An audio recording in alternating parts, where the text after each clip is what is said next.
Good day everyone, I am Iver Olin, a third-year student taking Bachelor of Secondary Education major in English under the College of Education of the University of Batangas. And for today, I am going to share my insights and thoughts about the course Teaching and Assessment of Literature Studies.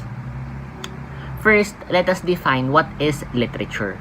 Literature is a term used to describe written and sometimes spoken material. It is derived from the Latin word literatura, meaning writing formed with letters.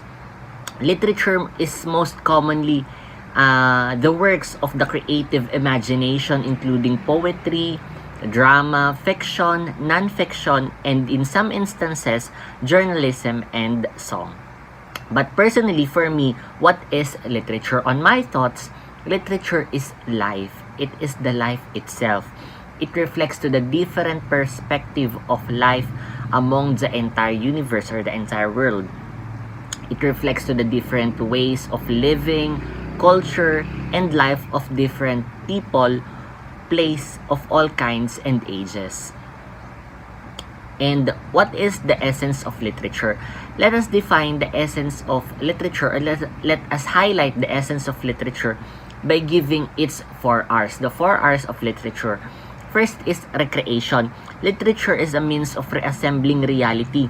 We want to see what we cannot see in the reality.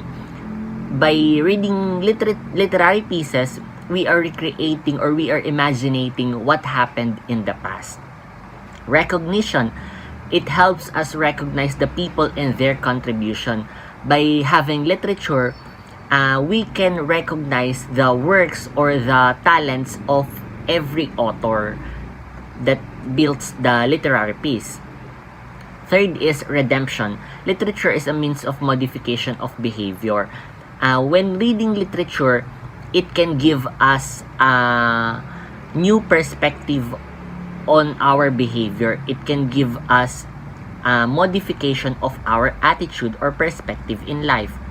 And lastly is the revelation. Literature is a means of recording history. It reveals the past, the present, and the future. But why literature should be taught? These are the functions of literature. First is the entertainment function. Literature should be taught to gain entertainment to the readers. To give entertainment to the readers, rather. Second is the social and political function. By reading literature, we are incorporating the happenings within the society and the politics. Ideological function. By reading literature, we are gaining some new ideas or some new concepts. Next is the moral and linguistic function. The moral function is that we are gaining moral lessons by reading the literary piece. The linguistic function, we are gaining some new knowledge about the language of other culture or other society, or even the English language itself. Next is the cultural function.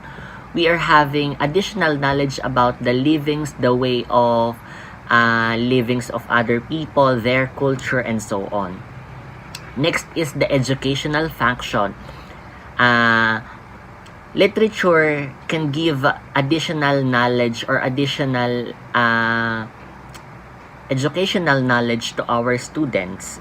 And lastly is the historical function. Literature can answer some questions to our curiosity. It gives us knowledge about history in the past or even in the present that we may not know. And that would be all in the teaching and assessment of literature studies.